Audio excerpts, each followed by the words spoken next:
Welcome back, everybody, to another episode of Searchable Course Reviews, part of the vacation vlog series.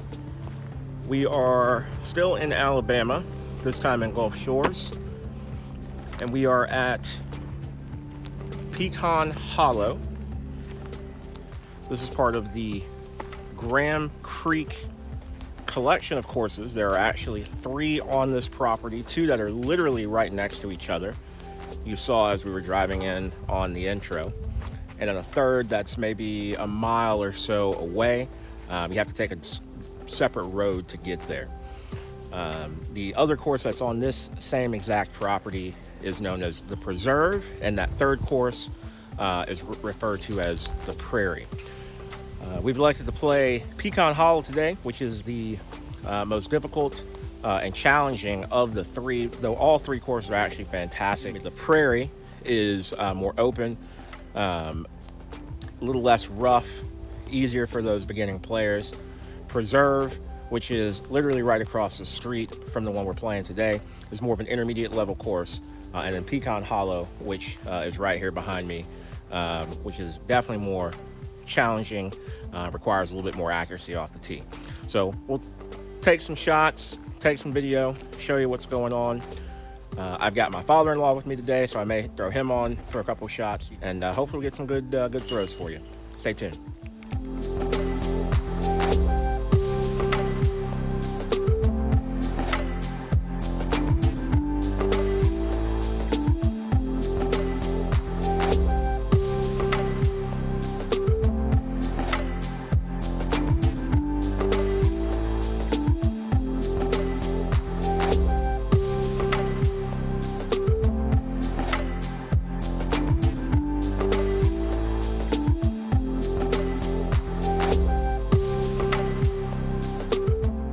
Hole 1, a 385-foot par 3, dog leg to the right. The play is either a forehand or a high pushing left to right backhand for the right-hand player. A great start to this course. It is a blind tee shot. Really, the only mistakes are going super early right. If you do miss a little bit long straight, it's not the end of the world for scrambling.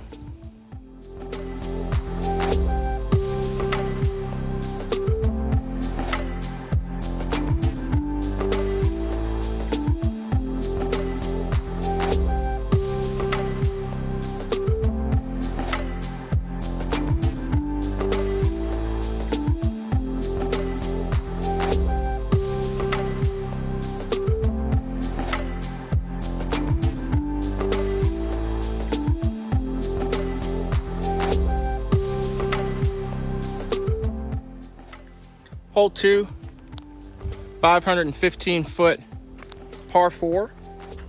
Emphasis on placement off the tee. Pretty wide open gap initially, though there is some thick rough both left and right. You really want to queue up about 350 to 400, which will give you a nice, easy left to right approach into the green.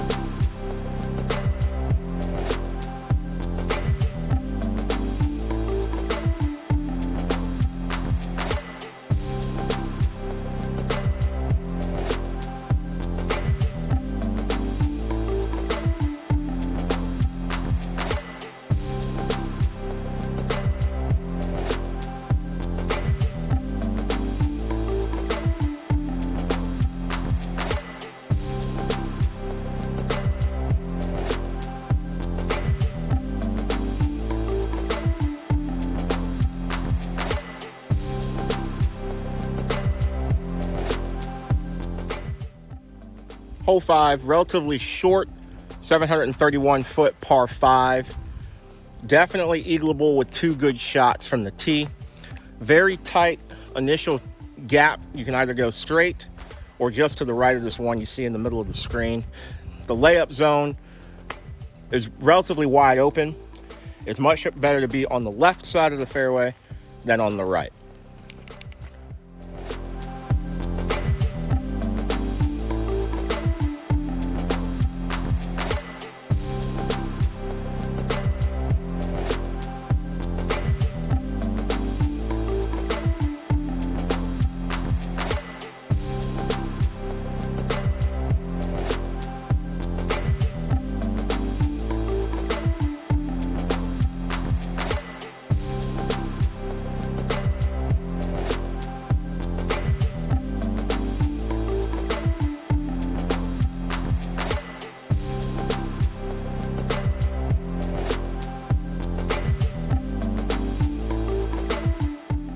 I wanted to go ahead and point out here on hole 3 that as you walk the course, especially for some of the longer holes, there are actually short tees, usually denoted by these white flags. I don't know if they're planning to eventually make those cement as well, but that is an option if you come out here and decide you want to play this course.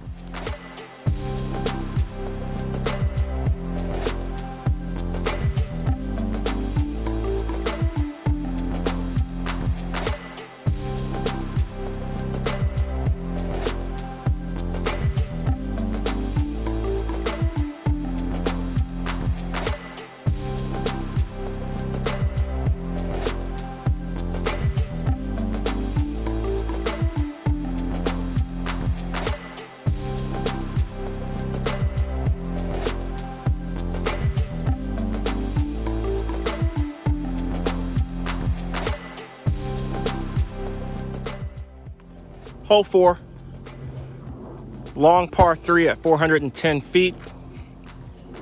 Pretty wide open initially. There's one tree about halfway down the fairway you need to miss, and a couple more once you get closer to the green.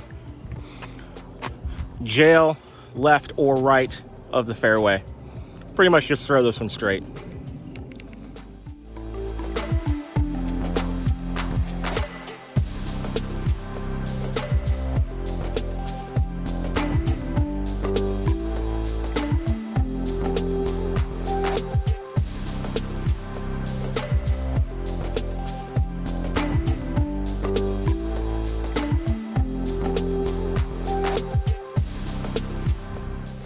So one of the things I really like about this course, this is my favorite type of wooded course where, yes, there are lines to hit, and some of those lines are quite tight. So on hole 2 and even hole 3, there's a couple 10, maybe 15-foot wide gaps you have to hit, but there's only 1 or 2 of them, and then the rest of the fairway is actually fair. The rough, if you get outside of that, is extremely rough and punishing.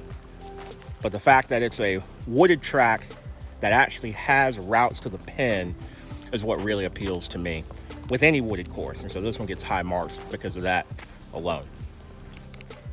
Hole 5, 240-foot par 3. There is an OB creek right in front of the pin that you want to avoid. There are actually 2 routes. There initially only used to be the big left to right, right-hand, backhand turnover route, but it looks like some stuff has been cleared out over the right, allowing for a much straighter hyzer gap. So I'm going to throw both for you.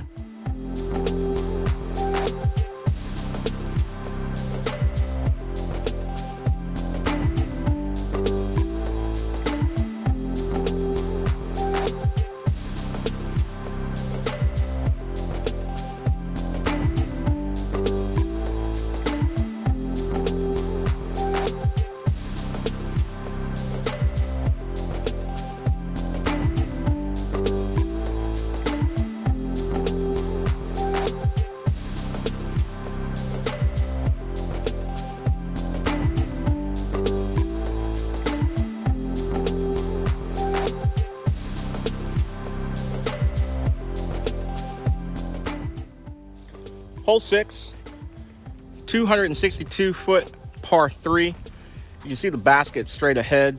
The play is actually not straight ahead, though. The best play for the righty is actually a forehand flex out to the left, hugging the left side of the rough. The nice thing about this hole is it actually has an elevated pin as well, which makes the putt that much more difficult.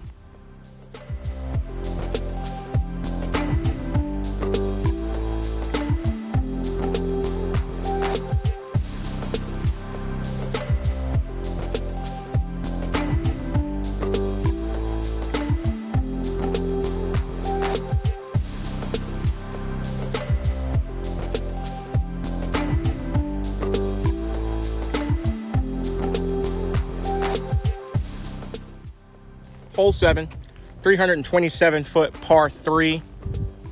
The main play is a slight left to right, usually a backhand turn, or if you have a nice forehand, that'll work as well. There is also a hyzer gap that's available, but you end up going out over the rough the entire time. So if you hit a tree and drop, it might turn into a lost disc real quick.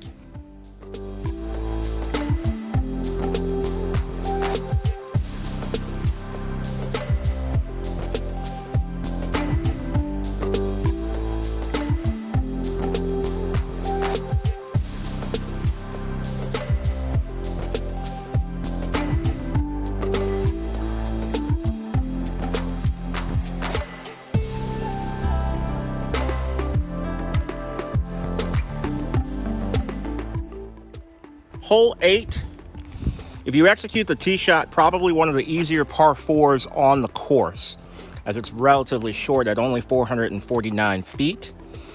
You can see there is a tight gap off the fairway. There's a very safe route to the right, but the play is to throw something nice and straight. At about the 300-foot mark, maybe a little shorter, there is an OB creek that comes into play. Really, you just want to get beyond that, and then from there, it's a pretty straightforward up and down to get birdie.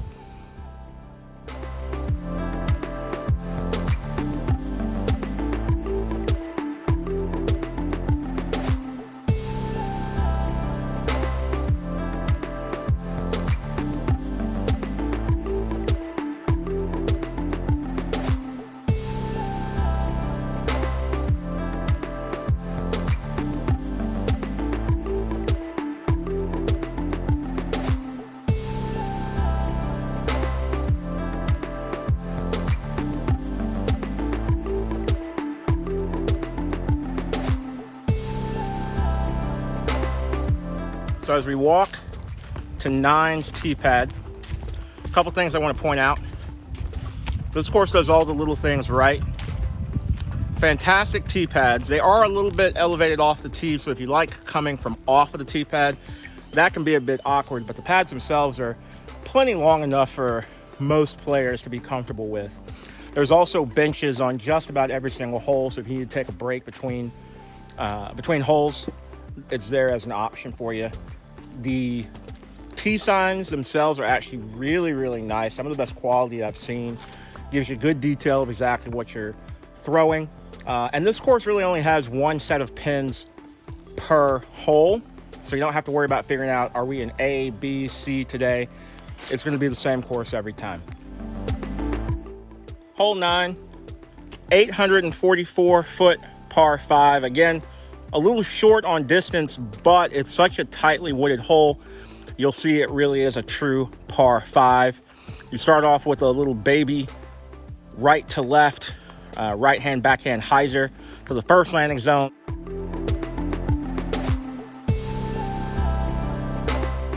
And the second landing zone is left to right. And then your approach from there is basically a dead straight tunnel for about 250 to 300 to the pin, which has a nice wide open green once you get there. Very tough par 5. I don't think I've birdied it yet.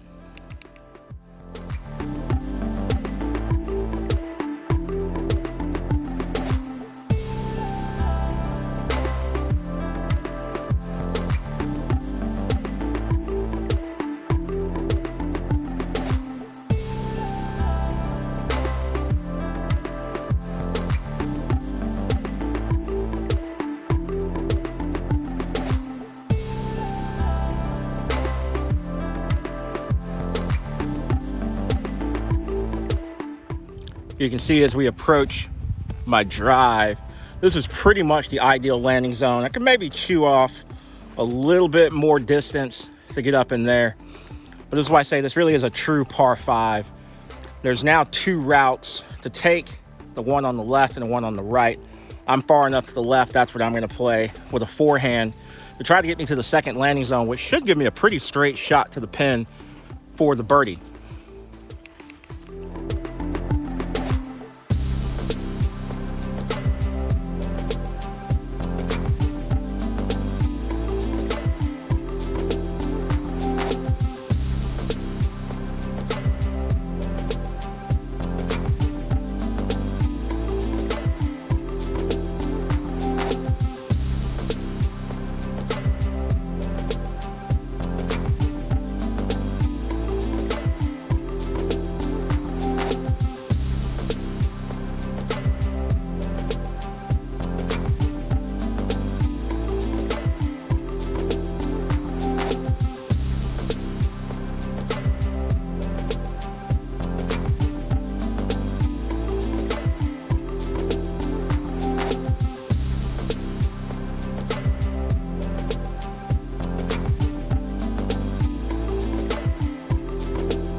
Hole 10, 340 foot par 3. A forked fairway. I'm always a fan of a wooded hole that gives you two options to play. There's the gentle left to right, righty backhand turn option, and then the more traditional straight right-hand backhand hyzer. The green is slightly protected. This one always feels like a must-have birdie, considering the difficulty of some of the other holes out here.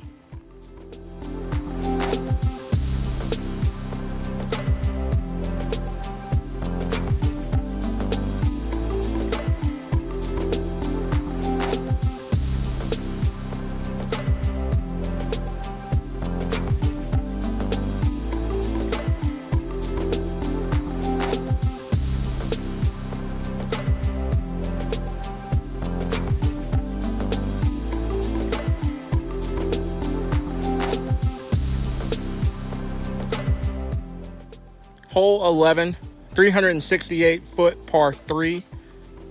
Very open but narrow fairway, maybe 25 to 30 feet wide the entire way down.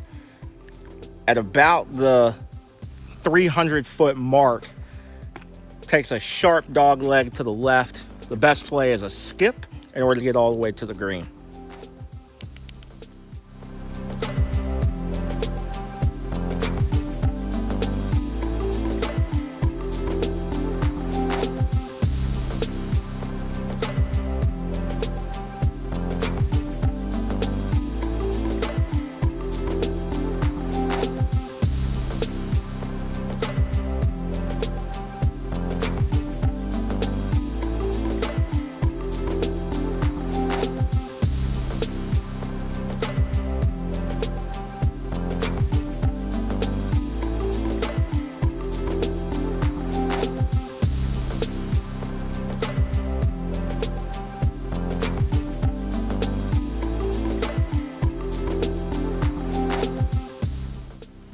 Hole 12, tough, tight, 420 foot par 4.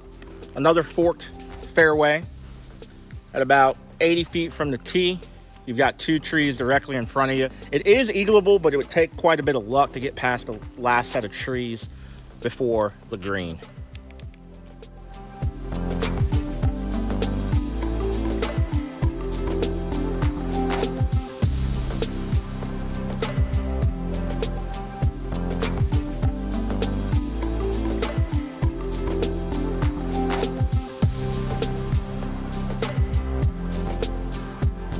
So as I was mentioning in the flyover, this hole is eagleable,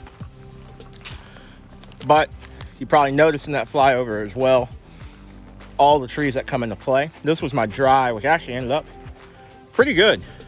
So relatively straightforward, easy birdie, as long as you can chew off a good bit of distance, missing that first gap.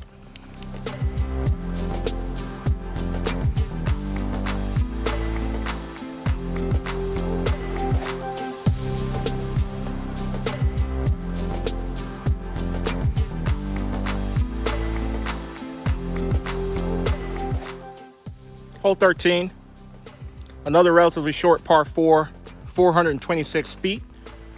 A gentle right to left the entire way. Very tight gap to hit initially off the tee, and then it kind of opens up beyond that. As long as you can chew off about 320 to 350, the approach is relatively open and straightforward.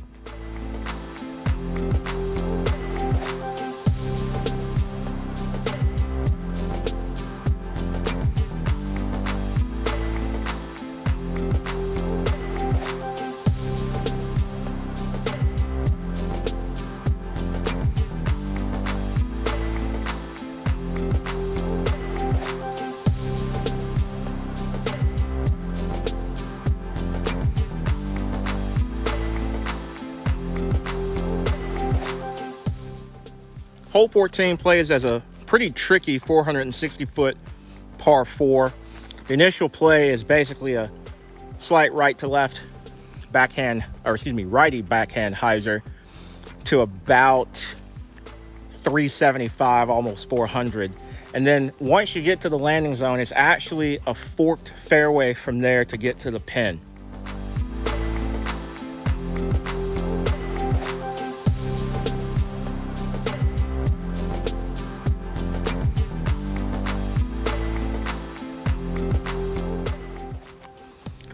So this is the landing zone off the tee, and you can see what I was talking about. Just in front of the pin, there's basically a forked fairway. The left side is a bit more open, but the pin is more or less directly in line with the right fairway. So it ends up being a much tighter finish if you want to go left to right. We're going to try the backhand approach up the right side gap.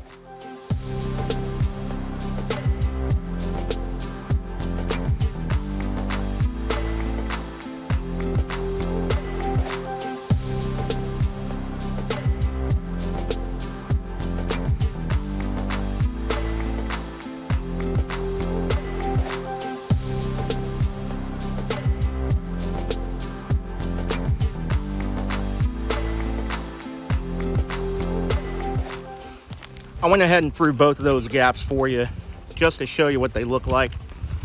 Let's see where they ended up.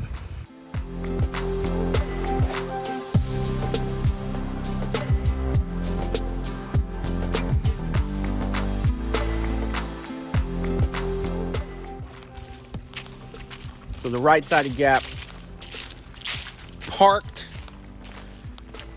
left gap also parked.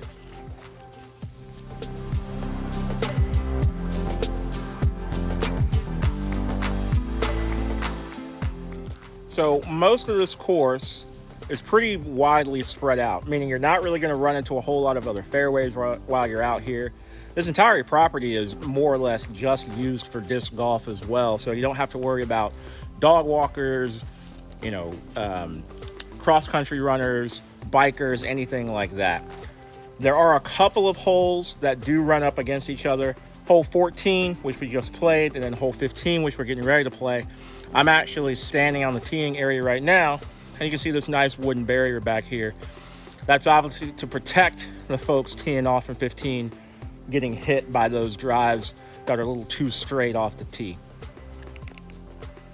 Hole 15, I believe the shortest hole on the course, 202-foot par 3.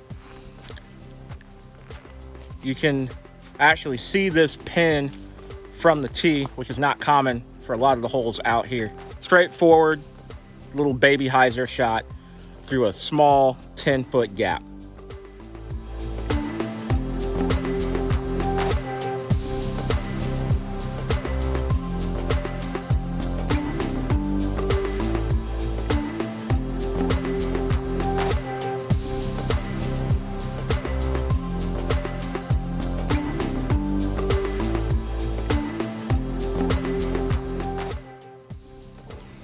I absolutely missed my line on that first drive. I actually threw a couple more to try to show you the line you're supposed to hit, which is that one right there. But sometimes even a blind squirrel gets a nut. So we'll see where those drives ended up.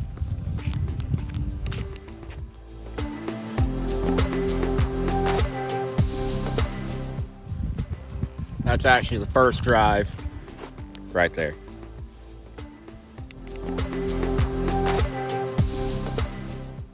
Hole 16, 498-foot par 4.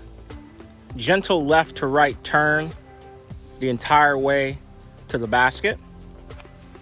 Pretty tight off the fairway, and importantly, has relatively low ceiling, so you can't really bite off a ton of distance with it. The key on this hole really is just to keep something in the middle of the fairway.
Hole 17, 514 foot par 4, probably one of the more difficult shots off the tee.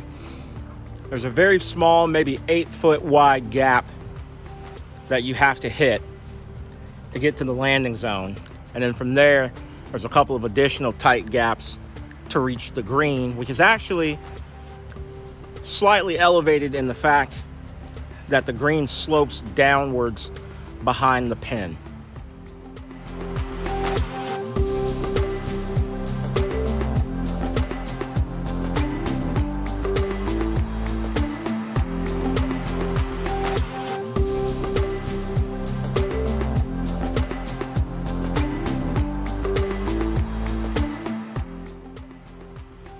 We've made it to hole 18, 720 foot par 5.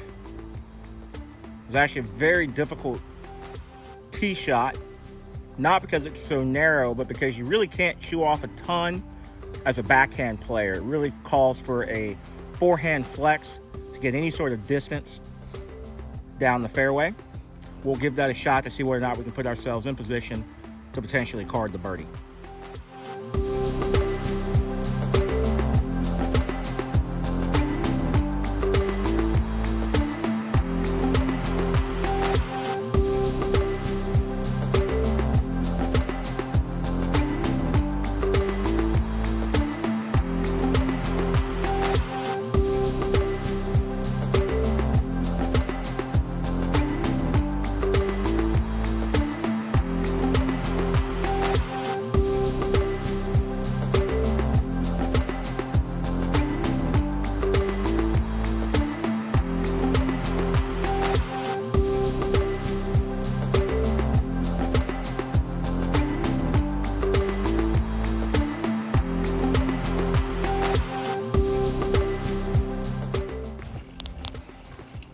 Yet another tap in to end the round. That's going to do it out here at Pecan Hollow, one of the 3 Graham Creek complex courses here in Gulf Shores, Alabama. I hope you enjoyed that round. It's a great wooded track, but very fair. Not too many random trees and fairways for the most part. Pars might be a little soft on 1 or 2, but overall, really a great, fun, fantastic course. Once again, as I mentioned in the intro, there are 3 courses on this property, 2 which are literally right next to each other. Right behind me is Pecan Hollow that we just played. And right here on the other side of the parking lot, literally, is the preserve. All 3 courses offer different challenges to help you with all aspects of your game. Highly recommend checking all 3 courses out. Great if you're in town, just checking out the beach on Gulf Shores. All right, guys, as always, like and subscribe. Be on the lookout for new content and new videos coming soon.